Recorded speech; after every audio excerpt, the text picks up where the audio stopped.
dia, meus queridos alunos do 7º ano, espero encontrá-los bem. Vamos a mais um pouquinho da nossa matemática. E na aula de hoje, retomando um conceito que nós já trabalhamos no começo do ano, plano cartesiano, e ampliando esse conceito, associando aos números inteiros que nós aprendemos. Bom, então aqui eu tenho o nosso plano, dividido de acordo com o sistema de eixos cartesianos. O eixo horizontal, chamado de eixo das abscissas, o eixo x, e o eixo vertical, chamado de eixo das ordenadas, ou eixo y.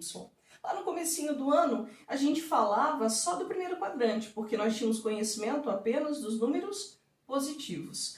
Hoje, a gente amplia esse plano cartesiano, associando agora os números negativos ao eixo y e os números negativos ao eixo x. E o nosso plano fica dividido agora em 4 partes, chamados quadrantes. Primeiro quadrante, segundo quadrante, terceiro quadrante e quarto quadrante. Para eu localizar um ponto nesse plano, eu ainda preciso do que nós chamávamos de par ordenado. Par, porque eu preciso de 2 valores, ordenado, porque a ordem importa. E aí vocês vão lembrar com a prof, qual era a ordem que nós utilizávamos? Primeiro x, depois y. Primeiro x, eixo das abscissas, depois y, eixo das ordenadas. Então, usando esse conceito, neste ponto eu tenho x valendo 2 e y valendo 3. Para localizar esse outro ponto, mais uma vez eu vou usar o par ordenado. Primeiro, o valor de x, 3 positivo, e agora o valor de y, 4 negativo. E nós vamos retomar então a localização de pontos no plano. Agora dividido em 4 partes, como a gente revisava agorinha mesmo, que são os nossos quadrantes. Então eu convido vocês a me ajudarem a localizar no plano cartesiano o ponto A, de coordenadas menos 1 e 2. Lembrem, o primeiro valor refere-se a x, o segundo a y, então menos 1 para x, 2 para y. Linhas pontilhadas, porque são linhas de construção, e eu vou marcar o nosso ponto A. Ponto B, coordenadas menos 1 e menos 2. Menos 1 para x, menos 2 para y, menos 1 para x, menos 2 para y, ponto B. Ponto C, agora coordenadas 1 e menos 2. 1 para x, menos 2 para y, 1 para x, menos 2 para y, ponto C. Para o ponto D agora eu tenho coordenadas 1 e 2. 1 para x, 2 para y, localizado o nosso ponto D. Avaliem com a professora. Lá no nosso ponto A, eu tinha a primeira coordenada negativa, a segunda coordenada positiva.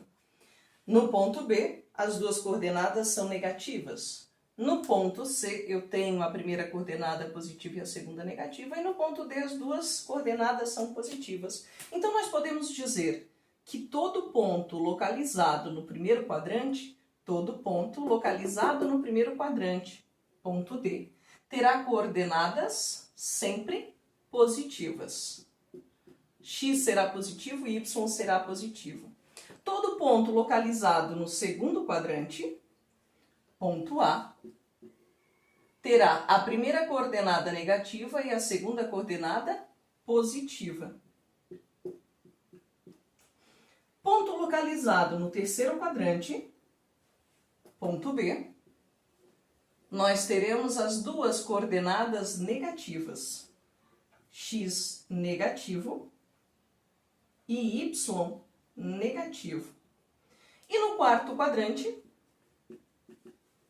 nosso ponto C, eu tenho agora a primeira coordenada x positiva e a segunda coordenada negativa.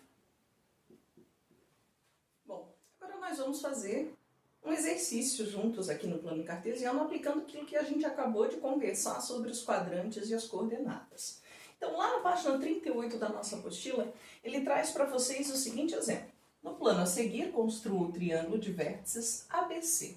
Então, a professora já marcou aqui os pontos ABC. Como nós temos que construir o triângulo, nós vamos ligar os pontos. Ligo A com B, B com C, C com D. Opa! A com B, B com C, C com A. Aqui o nosso triângulo formado. Na sequência, ele pede que a gente faça a reflexão desse triângulo em relação ao eixo vertical, obtendo o triângulo DEF. Bom, vamos lá. Reflexão, uma das simetrias vistas lá na nossa apostila no comecinho do ano. Lembrem com a prof, mantém a forma, mantém as medidas, mantém os ângulos, muda a posição. E como eu estou pedindo reflexão, é como se eu dobrasse o plano cartesiano em relação ao eixo Y. E essa imagem, então, vai ficar refletida no segundo quadrante de forma invertida. Então, marcando os pontos, eu vou refletir o ponto C. A gente dizia que era o ponto C', é a cópia do original. Eu vou refletir o ponto B. Ponto B tem coordenadas 3 e 1. Ao refletir, ele vai ficar com coordenadas -3 e 1. E o nosso ponto A, de coordenadas 3 e 4, ao ser refletido, vai ficar com coordenadas -3 e 4.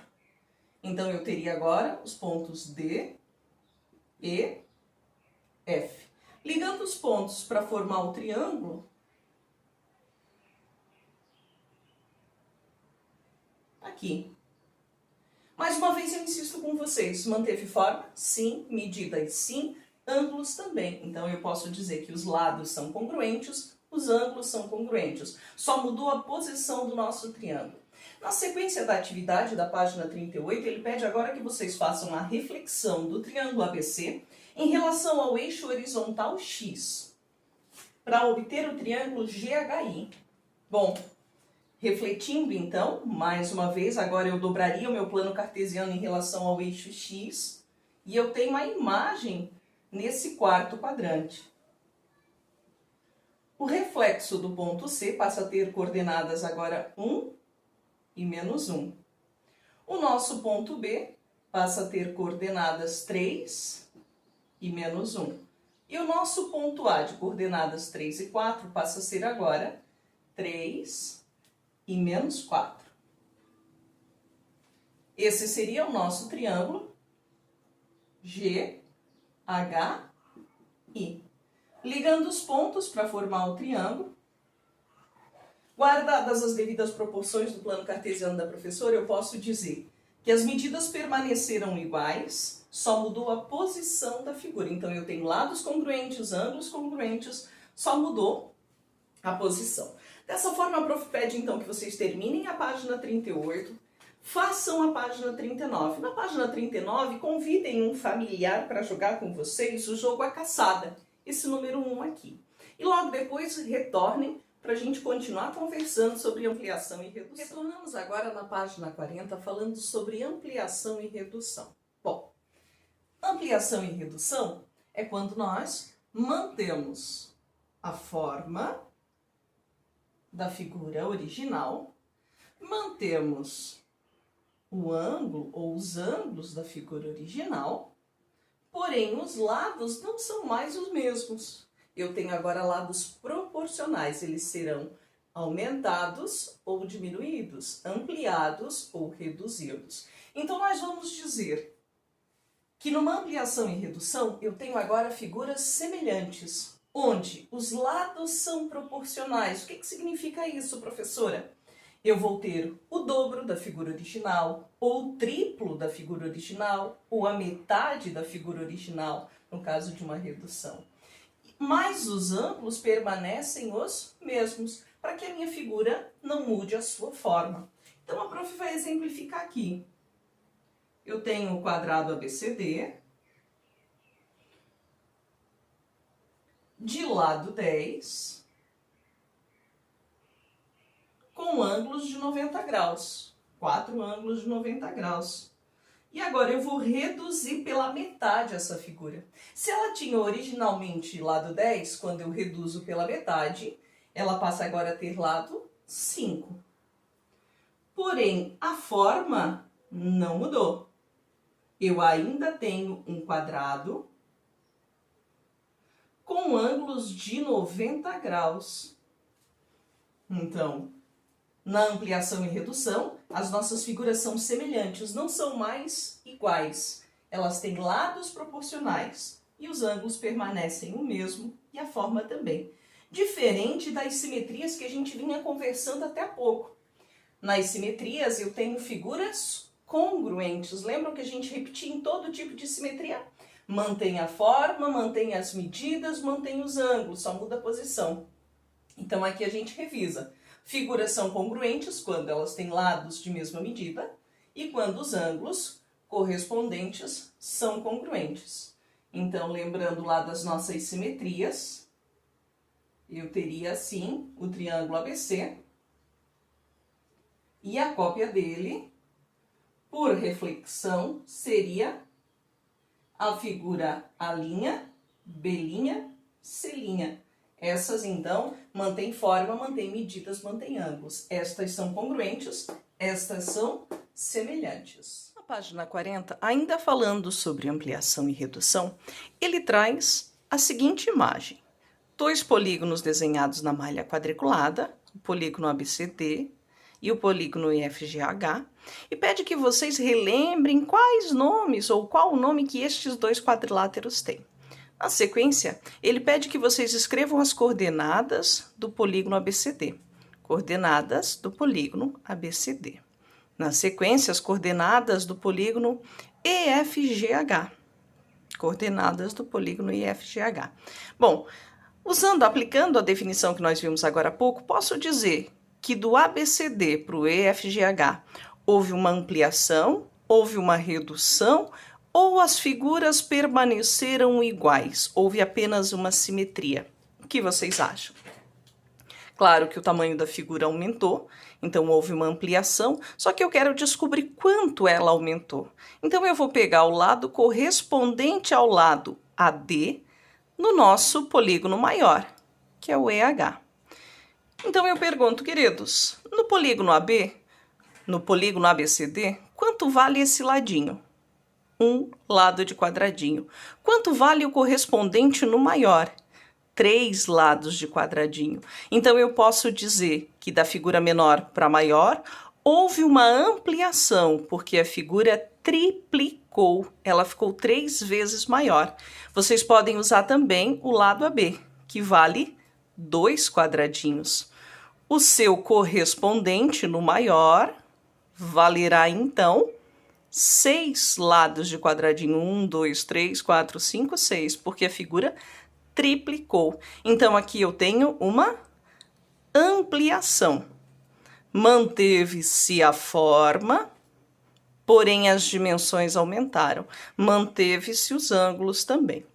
Na sequência, na página 41, ele traz agora esses 2 barquinhos para vocês observarem. E aí? Houve ampliação, redução ou apenas simetria? Mais uma vez, se eu observar da figura A para a figura B, eu vou ver que houve uma redução. Agora, uma redução de quanto, prof? Vamos comparar lados correspondentes. O lado da vela do barquinho A tem 4 lados de quadradinho. O seu correspondente no barquinho B, 2 lados de quadradinho. Posso dizer, então, que houve uma redução, porque de A para B, a figura ficou dividida pela metade. 2 é a metade de 4. Houve uma redução.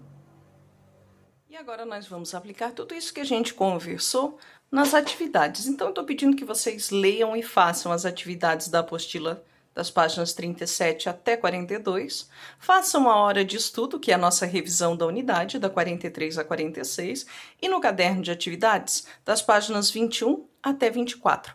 Qualquer dúvida, a prof está à disposição para que vocês perguntem.